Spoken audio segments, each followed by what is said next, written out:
Tô tentando acender uma lareira aqui em casa, olha. Já botei óleo de cozinha, já botei álcool, botei aquelas latinhas com álcool, acabou todo o álcool. Também a madeira ela é artesanal, né? Olha aí. Tô tentando fazer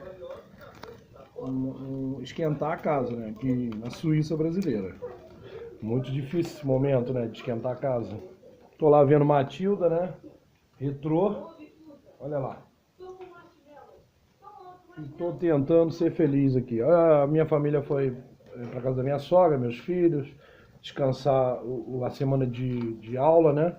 E eu resolvi ficar em casa porque às vezes é melhor ficar em casa. Muito legal, né? Tá? Olha aí, vamos ver se pega fogo. Eu tô uma hora tentando botar papel. Eu acho que agora o fogo deu o ar da graça. Também essa madeira é o seguinte, ela é pinheiro, tá vendo? Um pinheirinho. Da hora que ela pegar fogo, eu peguei isso aqui no mato, eu achei cortado lá, perto do centro, o cara cortou o terreno lá, limpou e eu peguei.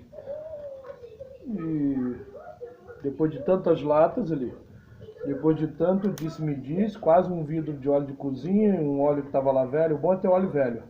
Não está dando muita fumaça e parece que agora vai chegar o final do túnel. Eu acho que eu vou conseguir esquentar a casa. Essa lareira é boa porque ela vai lá pra cima. E lá em cima tem os quartos, tá vendo? Lá a escada. E aí a pessoa dorme lá em cima quentinho também. Mas para as crianças não é bom. Eu só acendi hoje porque as crianças não estão em casa.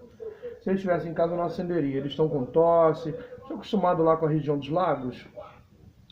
Na região dos lagos é muito quente, a gente nunca teve criança com gripe. E eu tenho 3 bebezinhos, né?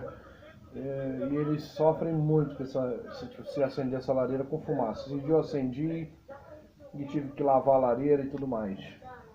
Mas é legal, né, gente? Olha aí. Você não acha legal esse momento? Tô aqui na sala assistindo Matilda. Por que eu tô assistindo Matilda? Porque a gente que tem bastante filhos, e filhos pequenos, a gente acaba gostando de filme de criança. Eu adoro esse filme aí com Tony DeVito. Tony DeVito, isso mesmo. Esse artista sumiu, né?